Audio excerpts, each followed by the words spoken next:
Something of कीर्तन करना हो, भजन बहुत ही सुंदर विकसित किया और प्रेरणा का विषय है। जैसा कि आज का देख रहे हैं कि बहुत कम समय में ही कोई भी भक्त उनकी शिक्षाओं का, उनके निर्देशों का अगर पालन करने का प्रयास मात्र करता है, मूल आत्मा को पकड़ा, जड़ को पकड़ा, कार्य से ज़्यादा महत्वपूर्ण है चेतना। हम किस चेतना में उस कार्य को कर रहे हैं। परम पूज्य राधानाथ स्वामी महाराज बहुत बार बार रिपीट करते हैं इस बात को, एक्टिविटी ज़्यादा महत्वपूर्ण है या पर्पस ऑफ एक्टिविटी ज़्यादा महत्वपूर्ण है। तो प्रभुपाद जी की शिक्षाओं का जो मूल उन्होंने आधार दिया, वो हम किस भावना में, किस चेतना में, किस उद्देश्य को, किस भाव से उस कार्य को संपन्न कर रहे हैं, तभी वो शुद्ध भक्ति की तरफ आगे बढ़ेगा। ये बहुत बड़ा एक पर्पस ऑफ एक्टिविटी। एक कार लेके हम कहीं जा रहे हैं वो महत्वपूर्ण नहीं है, मंदिर भी जा रहे हैं वो महत्वपूर्ण नहीं है। मंदिर में कोई व्यक्ति किसी अन्य उद्देश्य से जा सकता है, लेकिन उसका शुद्ध भाव भक्ति का, भगवान की सेवा करने का, दासत्व का है या नहीं है, वह कृष्ण भावनामृत आंदोलन प्रभुपाद ने दिया हमको। क्योंकि हम लोगों के पास चश्मा है, लेकिन कृष्ण के पास पहले एक्सरे मशीन हुआ करती थी, अब सीटी स्कैन है। वो अंदर का देखते हैं, ऊपर क्या कर रहे हैं वो नहीं देखते इतना, अंदर क्या है। प्रभुपाद जी शिक्षाओं की एक बहुत अन्य विशेषता ये रही है, उन्होंने ABCD से प्रारंभ किया। तुम शरीर नहीं हो, आत्मा हो, जो गीता की पहली शिक्षा है। 4 कष्ट क्या हैं, जन्म मृत्यु जरा व्याधि, पशुओं में मनुष्य में क्या अंतर है, आहार निद्रा भय मैथुन। और वहाँ से प्रारंभ करके, एकदम बिगिनिंग में प्रारंभ करके, और भक्ति का उच्चतम स्तर परकीय भाव श्रृंगार रस में, माधुर्य रस में प्रदान किया। रागानुगा भक्ति, भाव भक्ति, प्रेम भक्ति प्रदान किया, जो कि अपने आप में बहुत विशिष्ट चीज़ है। एक जीवन काल में, जैसा कि हम नारद जी के जीवन से देखते हैं श्रीमद् भागवत में, एक नराधम को एक जीवन काल में किस प्रकार नरोत्तम बना दिया उन्होंने। जो लोग बिल्कुल किसी प्रकार से धर्म का या मानवता का जिनको कोई ज्ञान नहीं था, आज वही लोग जो हर प्रकार से आचरण क्या, दुराचरण क्या, सदाचरण क्या नहीं जानते थे, आज वही लोग विश्व के मार्गदर्शक बन गए हैं, ट्रेंड सेटर बन गए, लीडर बन गए हैं। इतना जीवन परिवर्तन किया प्रभुपाद की शिक्षाओं ने। ये बहुत बड़ी उनकी एक अद्वितीय विशेषता है प्रभुपाद जी की।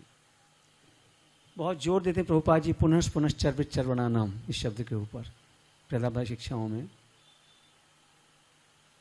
और इस बात को बार बार दोहराते हुए कहते हैं कि एक अंधे के पीछे लोग भाग रहे हैं, अंधा यतंत उपनी इमानत, और पुनः पुनः चर्वित चर्वणा नाम। इस प्रकार से उन्होंने हमारे जो बहुत गहरे अंदर जमे हुए भोगों की वृत्ति है, उसको इस प्रकार हिलाया और खदराया है कि वो निकल जाती है धीरे धीरे करके। और सबसे विशेष बात जो और एक उनकी शिक्षाओं की है, वो ये है कि सर्वोच्च रस जिसे देने के लिए चैतन्य महाप्रभु आए हैं, अत्यंत दुर्लभ प्रेम, जो अब से पहले अनेकों लोग नहीं देखे। अनर्पित चिरात करने या अवतीर्ण करो, वह रस, सर्वोच्च रस प्रदान सबसे सरल साधन के द्वारा किया उन्होंने। सबसे सरल साधन हरि नाम की मात्र, जो कोई भी कर सकता है, कहीं भी कर सकता है, कभी भी कर सकता है। दूसरी बात प्रभुपाद जी की विशेषता रही, जो यहाँ बराछा में भी देखते हैं,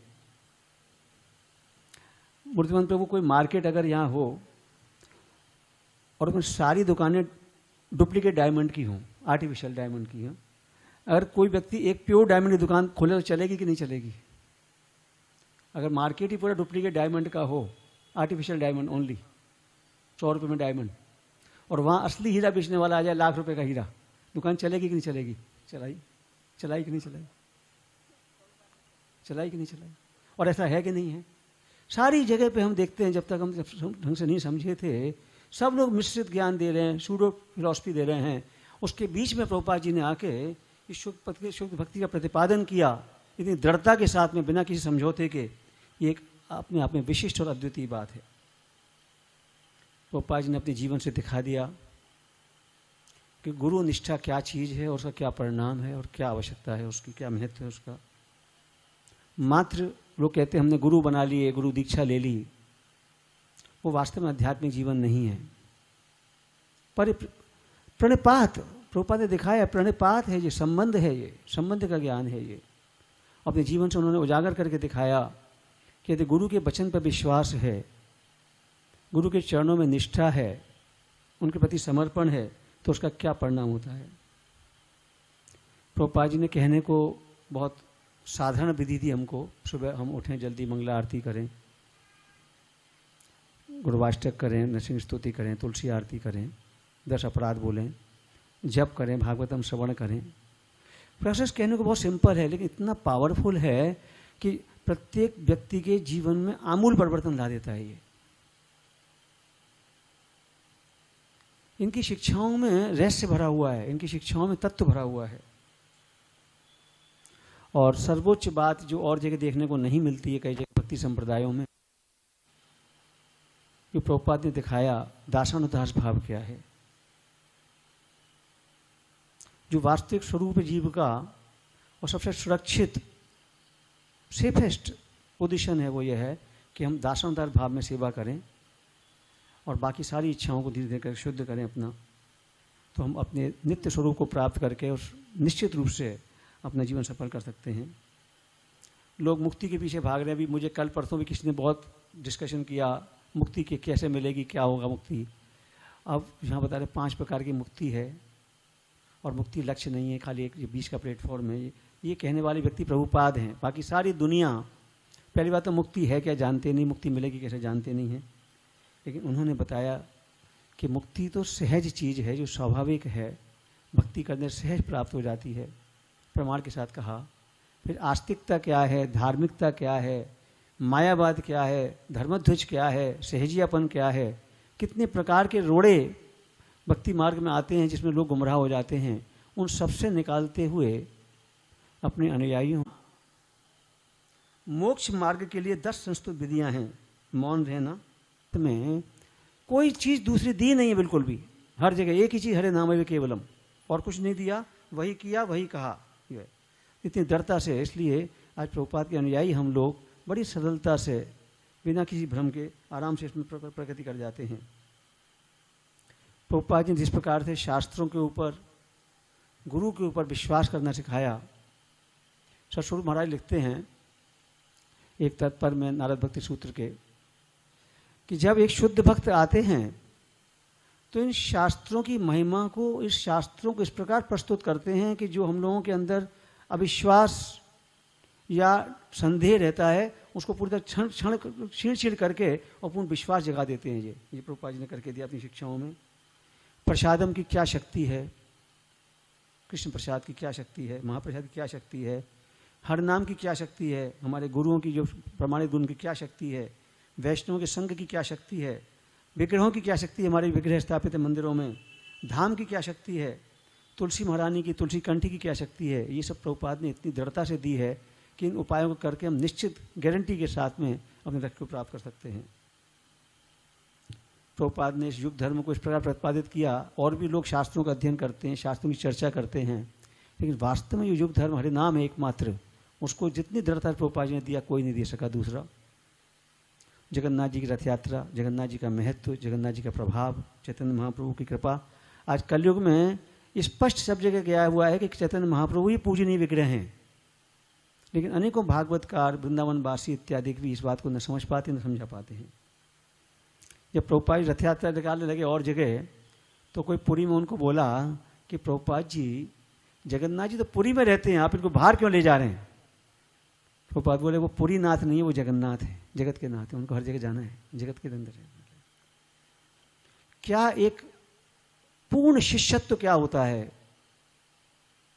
पूर्ण गुरु क्या होता है, प्रभुपाद ने अपने जीवन से करके दिखाया कि क्या शिष्य का कर्तव्य है, शिष्यत्व क्या है, गुरु प्रति समर्पण क्या है, गुरु प्रति निष्ठा क्या है, और एक परफेक्ट गुरु क्या होते हैं।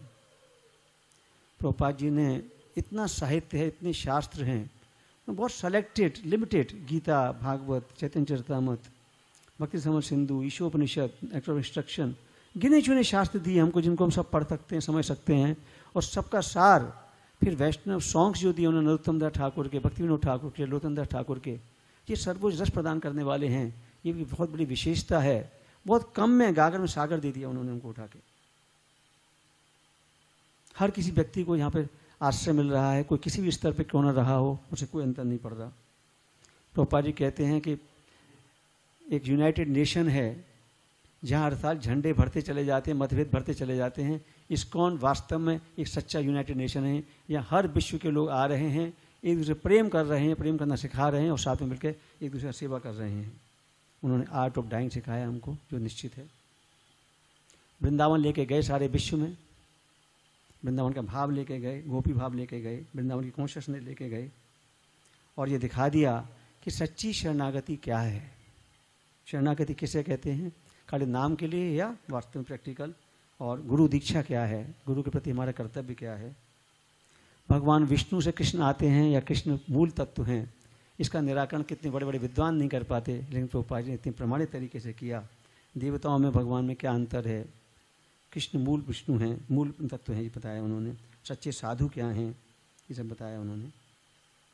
प्रभुपाद ने दिखा दिया कि अब तक संसार एक उद्देश्य रहित जीवन जी रहे हैं सब लोग, एमलेस लाइफ।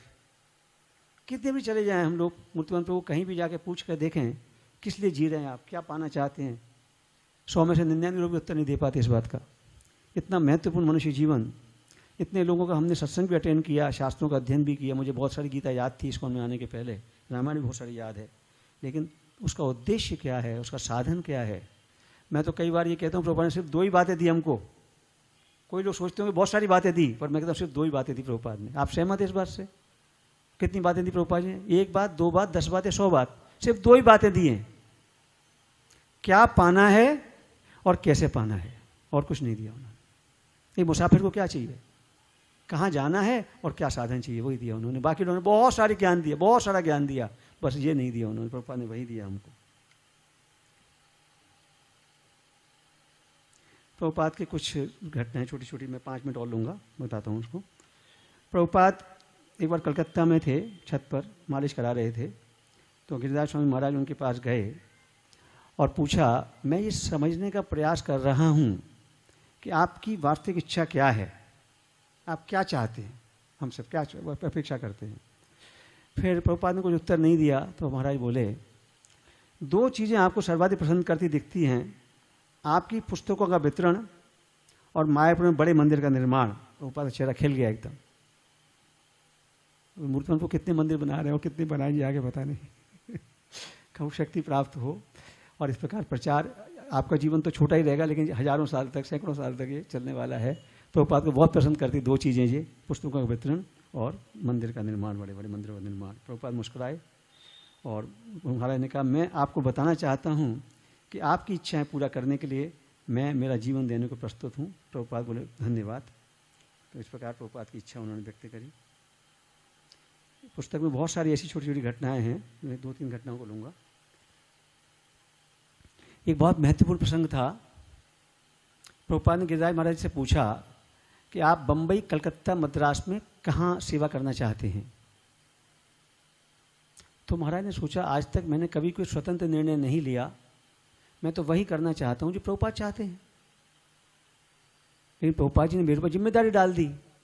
वो बोले, मैं समझ गया कि प्रभुपाद जी ये चाहते हैं कि मैं अब एक ऊंचे स्तर पे आऊँ और अपने गुरु की इच्छा को समझ पाऊँ, कम से कम जो निर्देश देते उसके अलावा। प्रभुपाद ने उत्तर नहीं दिया, तो उन्होंने कोई युक्ति निकाली कि प्रभुपाद जी, अगर मैं मद्रास में रहता हूँ तो मेरे काफ़ी लोगों से पहचान में अच्छा प्रचार कर सकता हूँ। और ठीक है, लेकिन अगर मैं कलकत्ते में रहता हूँ तो मेरा काफ़ी, मैंने वहाँ प्रचार भी किया है, कई जगह पे मैं गया हुआ हूँ, वहाँ पे मैं ये सेवाएं कर सकता हूँ। बोले ठीक है, कोई एक्सप्रेशन या शब्दों से कुछ नहीं। अगर बम्बई में रहता हूँ तो मैं काफ़ी सारे लाइफ मेंबर बना सकता हूँ, ये कर सकता हूँ यहाँ पे, और वहाँ भी बड़ा अच्छा है इसको। बोले ठीक है। बोले, मैंने कोशिश की थी अपने गुरु के साथ चाल चलने की, लेकिन मैं उनके साथ चाल नहीं चल पाया। उन्हें बड़ा गर्व हुआ कि मेरे गुरु इतने महान हैं, उनको चाल नहीं चल सका। अब उन्होंने कहा, गुरु प्रभुपाद जी, क्या मुझे कुछ समय दे सकते हैं कि मैं इसके बारे में विचार करके आपको बताऊं। बोले हाँ ठीक है। कलकत्ते में थे महाराज, रोज राधा गोविंद देव जी के सामने प्रार्थना करते कि आप प्रेरणा करिए, मुझे क्या करना है, प्रेरणा करिए क्या करना है, प्रेरणा करिए क्या करना है। फिर उन्होंने मद्रास को सूची से निकाल दिया। बोले वहाँ से तो कलकत्ता आया, बम्बई में स्कोप ज़्यादा है। अगले दिन टेलीग्राम आया, कम बॉम्बे, लेटर फॉलोस, बम्बई आ जाओ। उन्होंने निर्णय भी किया बम्बई जाऊंगा। तो यहाँ बधाई बता रहे हैं कि समर्पण हम सभी गुरुओं का देख रहे हैं, प्रभुपाद के गुरु शिष्यों का समर्पण इतना 100% समर्पण है, वो अपनी इच्छा को मैं तो दे ही नहीं रहे हैं, प्रभुपाद क्या चाहते हैं वही करना चाहते हैं। ये हमारे बहुत बड़ा, मुझे ये सबसे अच्छा लेख इसमें लगा किताब में, पुस्तक में, इस प्रकार समर्पण किस प्रकार से, मैं इसको कहता हूँ माइल स्टोन हमारे जीवन के लिए हो, ऐसा समर्पण हम प्राप्त कर पाएँ किसी तरह से।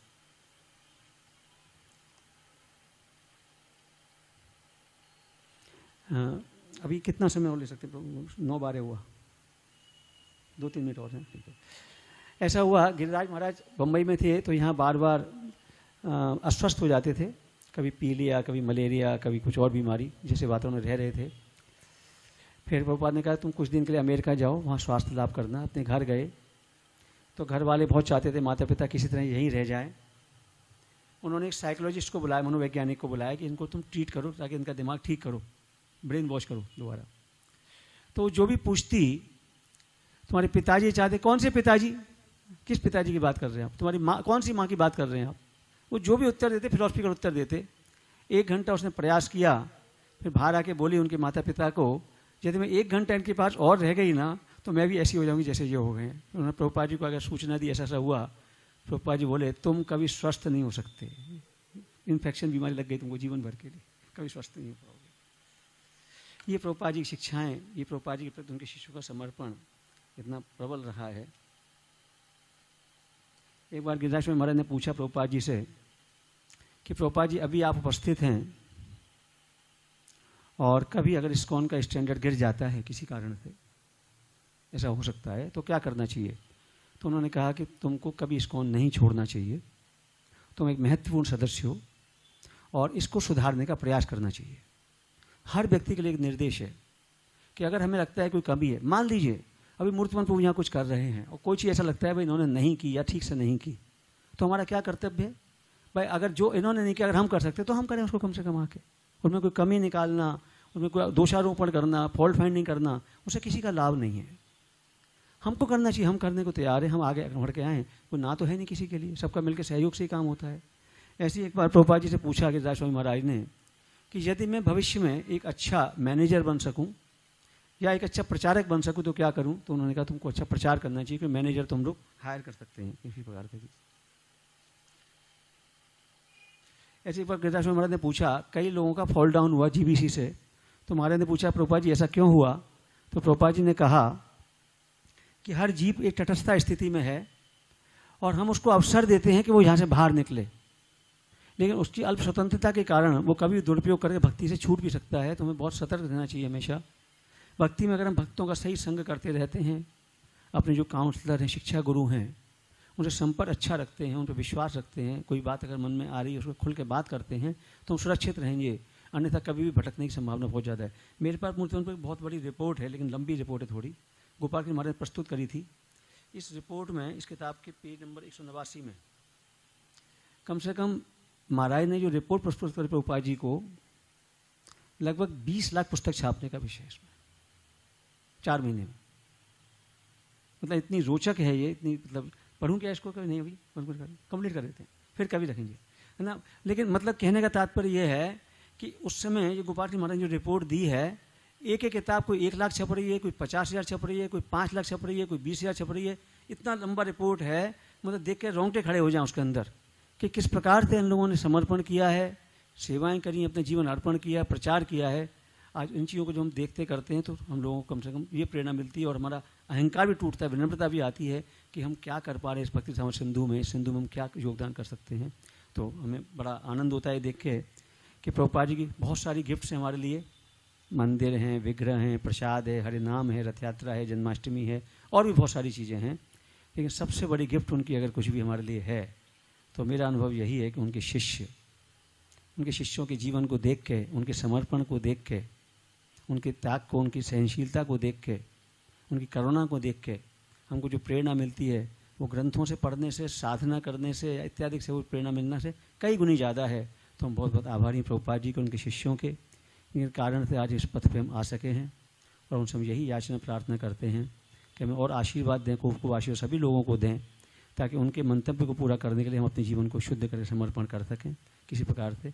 अपना जीवन धन्य कर सकें और उनको प्रसन्न करते हुए अपने जीवन को सेवा में लगा सकें। प्रभुपाद जी की जय, समस्त गुरु वृंद की जय, समस्त वैष्णव वृंद की जय, साई गौर मंदिर। और ये वराचा मंदिर का खूब खूब इसी प्रकार से उत्थान होता रहे, हम इस प्रार्थना के साथ में जो है, क्योंकि यहाँ पे जो ये क्षेत्र जो है यहाँ अच्छी प्रकार से काफ़ी लोगों को और जुड़ने का मौका मिलेगा और ये जगह भी मिल जाने वाली पूरी अपनी कम्प्लीटली। बस तो फिर ठीक है, बस तो ऐसा होना ही चाहिए, विकास होता चला जाए, विकास होता चला जाए और यही इससे आचार्यों